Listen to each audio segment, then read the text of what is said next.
You mean you may be adopted? Oh my goodness, no. MASH remains a fixture in television history, captivating audiences with its unique mix of comedy and drama.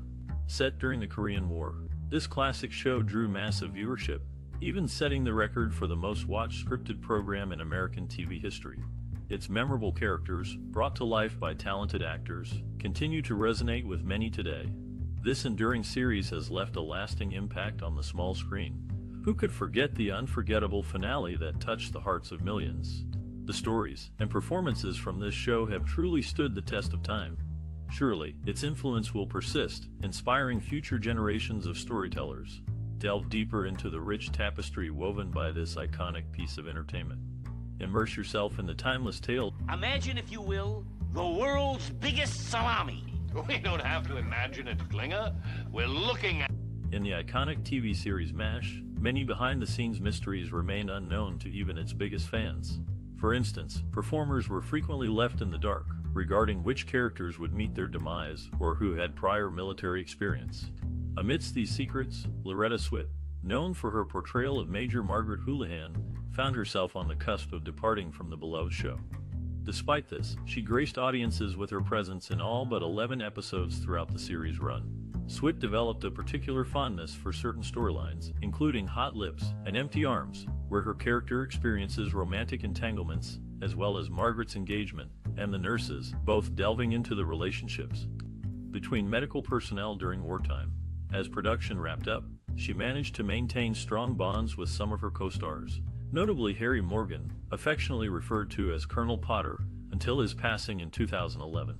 Additionally, Loretta Swit has maintained connections with Alan Alda and his loved ones, further solidifying the familial atmosphere fostered by the show's cast members. Following her time on MASH, Swit pursued roles in various productions, such as The Love Boat and Cagney and Lacey. At one point, she contemplated leaving MASH altogether for the opportunity presented by the latter program.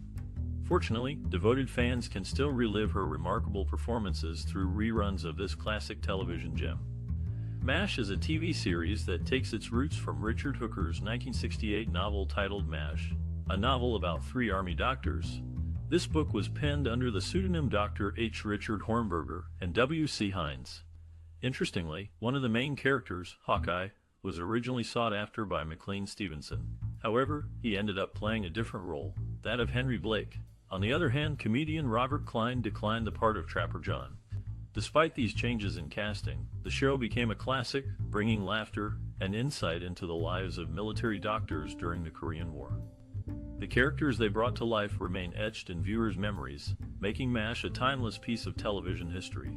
This engaging series provided a unique blend of humor and drama, capturing audiences for over a decade. Even today, it continues to resonate with many, offering a glimpse into a challenging period in American history. The patient later developed peritonitis. And which of us was responsible for that? Oh, it was... Before joining the cast of the TV series MASH, both Jamie Farr and Alan Alda had already gained some military experience. As for Alda, he decided to join the Army Reserve after completing his studies at Fordham University. His time in the service would later prove valuable when he took on the leading role of Captain Benjamin Franklin Hawkeye Pierce in the television adaptation of Robert Altman's film. Throughout the show's 11 seasons, Alda made significant contributions both in front of and behind the camera. He starred in over 250 episodes, but his involvement didn't stop there. Alda also demonstrated his creative talents by directing 31 episodes and co-writing 13. Such dedication did not go unnoticed, as Alda received several Primetime Emmy Awards for his outstanding work in writing, directing, and acting. One notable detail about Alda's portrayal was his choice to wear the same type of hat as Donald Sutherland wore in the original movie during the series' opening credits.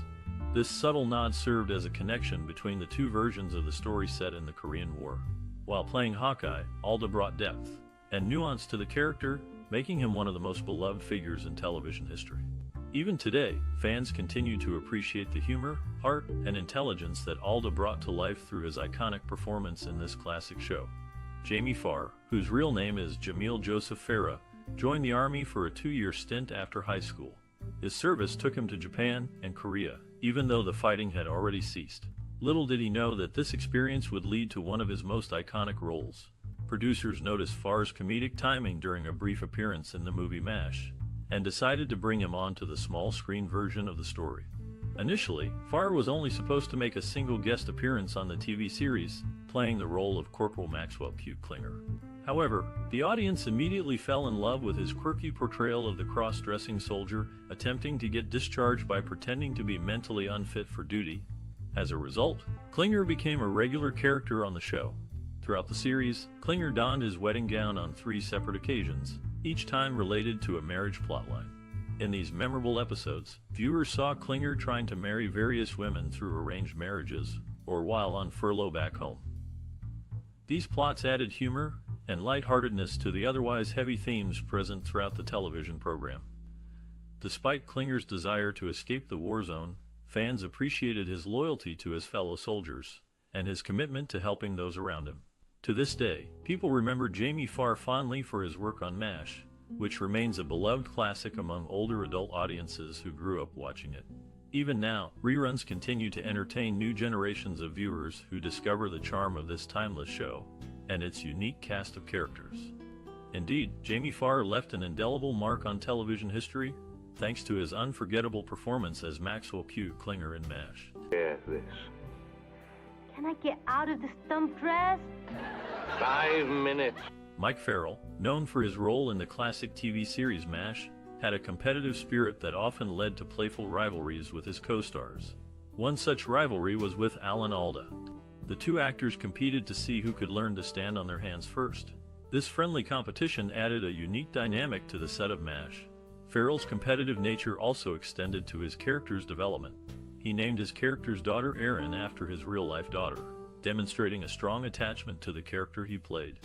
However, this attachment led to a heated argument between Farrell and Alda over a sequence in which BJ was behaving out of character. Farrell felt strongly about maintaining the integrity of his character and was not afraid to voice his opinions. Despite any disagreements, the cast of MASH worked together to create a groundbreaking and beloved TV series. Farrell's contributions as BJ Honeycutt added depth and complexity to the show, making it a classic in television history. The show's impact continues to resonate with audiences today, a testament. He's not playing a game. He spent 2 years dropping bombs on people who never did anything to him, until finally something... In the first season of MASH, Alda, who played Hawkeye Pierce, found himself engaged in friendly physical rivalries with his co-star Mike Farrell, who joined the cast later as BJ Honeycutt. Drawing upon his past experience, Alda practiced judo moves on set, prompting Farrell to attempt tripping him playfully. These lighthearted moments added levity to the production of this classic TV series. Wayne Rogers, initially hired as a contract player for the role of Trapper John McIntyre, took advantage of his freedom by choosing not to sign a multi-year deal. This decision allowed him to depart the show after 3 seasons when he felt it best suited his career interests. His unexpected departure led to significant character changes within the series. Initially, the creators had planned for Maxwell Q. Klinger, another prominent character in MASH, to identify as gay. However, they ultimately decided against pursuing this storyline due to network censorship concerns during that era. Instead, Klinger transformed into one of the audience's favorite personalities throughout the run of this beloved television show. Dare you parade that thing in front of me? It should be mine. It belongs to one of those repulsive... In the creation of the TV series MASH, producers had initially planned to steer clear of utilizing a laugh track, aiming to emphasize the gravity of the subject matter. However, the network, CBS, held a different viewpoint. As a result, the show was equipped with a laugh track, albeit one that underwent changes as the series progressed. Specifically, the operating room sequences were devoid of any canned laughter, and the manufactured laughter grew increasingly muted throughout the show's run. When it came to broadcasts in the United Kingdom, the controversial laugh track was entirely eliminated. This classic television series, set during the Korean War, thus provided a unique blend of humor and drama, all while grappling with the harsh realities of war. The funds you thought you could swindle the United States government out of, as though anyone might think they could. How long have... The television series MASH made its debut on September 17, 1972, with a pilot episode that left a lasting impression. This classic was the brainchild of Larry Gelbart, who spent 3 dedicated days crafting the screenplay. The episode was not only a visual treat, but also a testament to Gelbart's writing prowess, earning 2 Emmy nominations for direction and writing. The pilot episode of MASH was a captivating introduction to the world of the Mobile Army Surgical Hospital during the Korean War. The show's unique blend of humor and drama set against the backdrop of a brutal war resonated with audiences and critics alike. Gelbert's writing deftly balanced the show's tone, creating a compelling narrative that was both entertaining and thought-provoking. The pilot episode's success can be attributed to Gelbert's ability to create memorable characters and engaging storylines. The show's central characters, including Hawkeye Pierce, Trapper John McIntyre, and Frank Burns, were brought to life in the pilot episode, setting the stage for the show's future success. In conclusion, the pilot episode of MASH was a remarkable achievement in television history. Larry Gelbert's writing and the show's unique blend of humor and drama left a lasting impact on audiences and critics alike. The pilot episode's success was a testament to Gelbert's writing prowess and the show's enduring appeal. For Lent.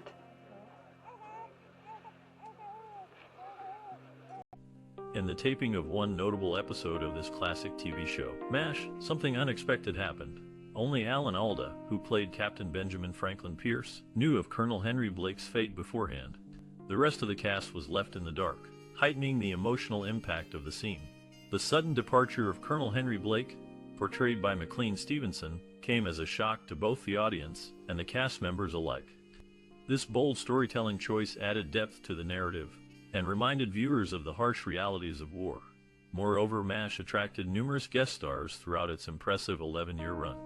Among them were young talents like Ron Howard, known for his role in Happy Days, as well as seasoned actors such as Leslie Nielsen, and even heartthrob Patrick Swayze. These appearances contributed to the diverse and dynamic atmosphere of the show. As the series progressed, it became clear that MASH had surpassed the length of the actual Korean War.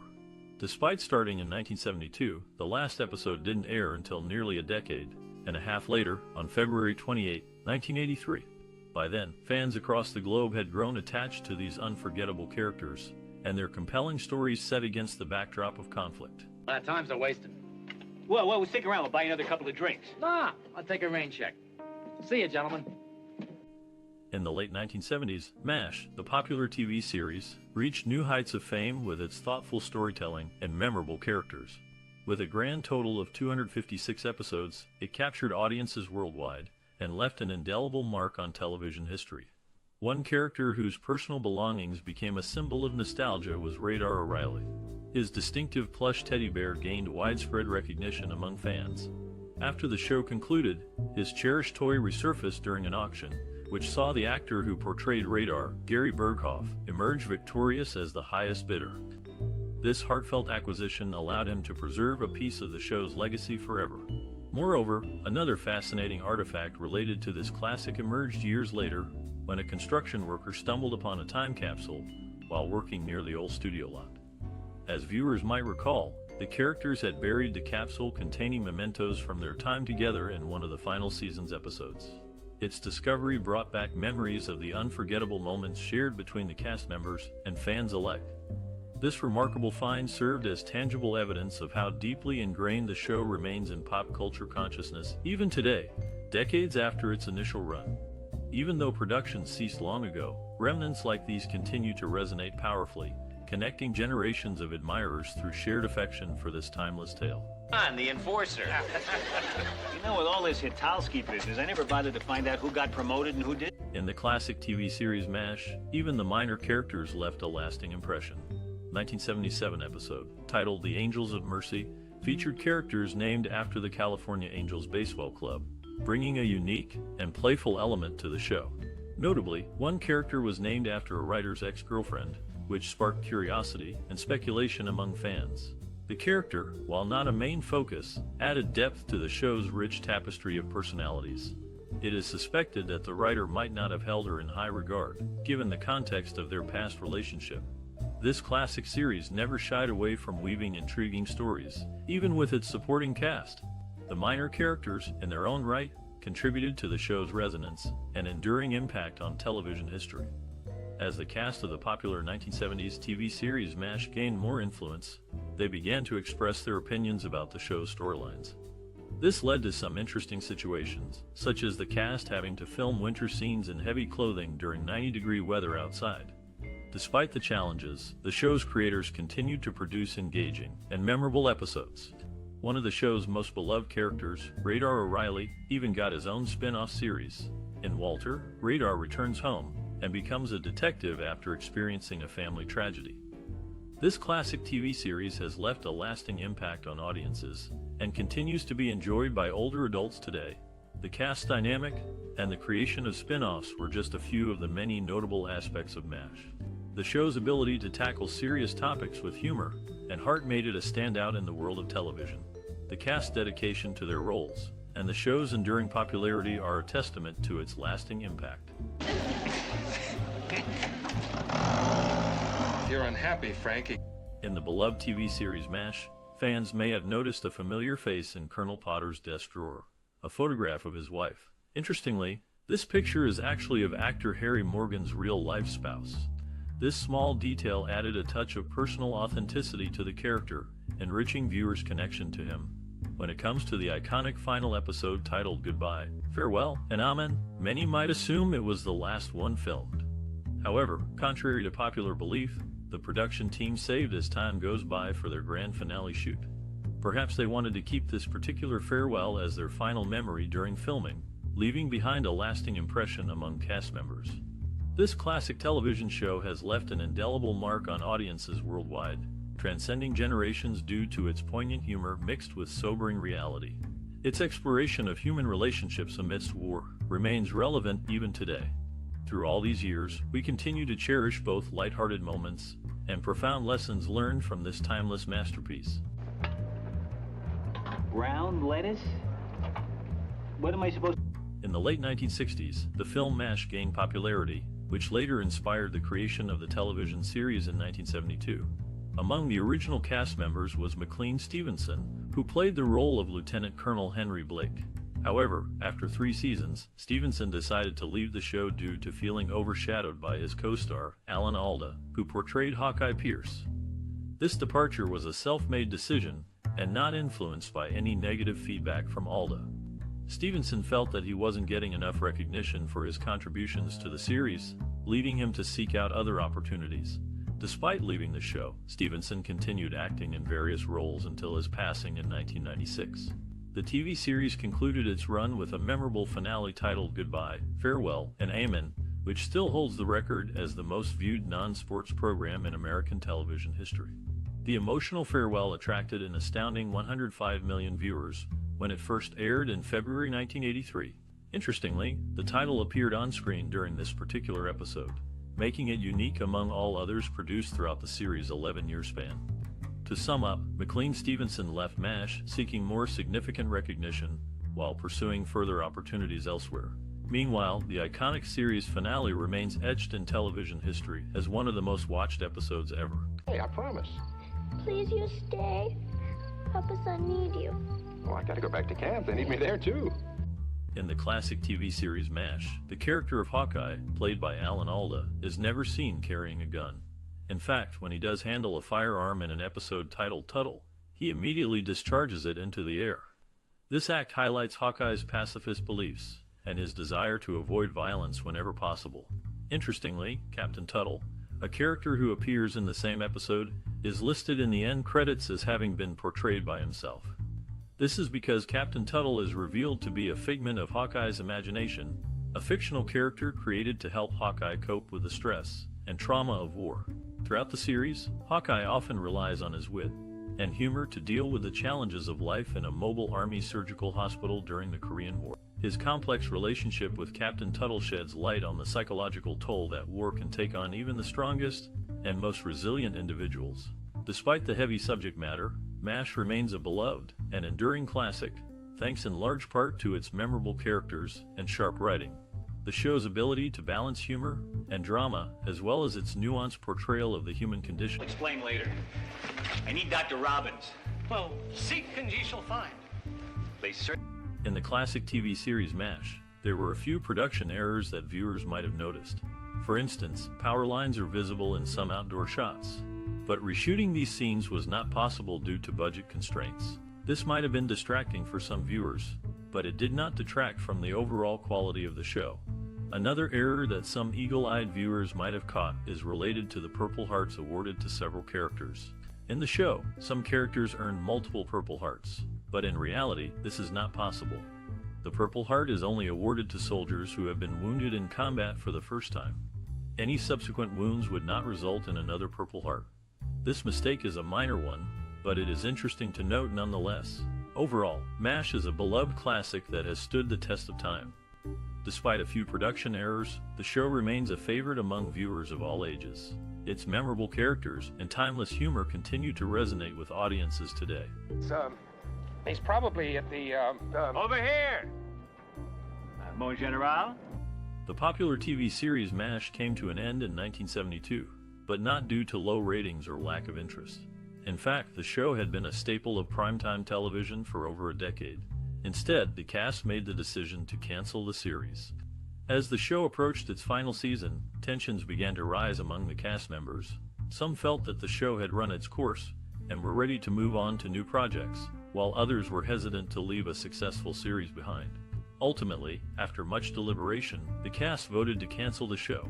For some of the cast, the end of MASH marked the beginning of a new chapter. Several cast members, including Alda and Mike Farrell, went on to star in the spin-off series after MASH. This show followed the characters as they adjusted to life after the war, and provided a new perspective on the lives of these beloved characters. Despite the end of MASH, the show's impact continued to be felt. The series had tackled important social issues of the time, and its legacy lived on through reruns and syndication. The show's themes of friendship, loyalty, and perseverance in the face of adversity continued to resonate with audiences long after the final episode aired. In the end, the decision to cancel MASH was a difficult one, but it was ultimately made by the cast members who had brought the show to life for over a decade. While the series may have come to an end, its impact and legacy continue to live on. Dear Dan,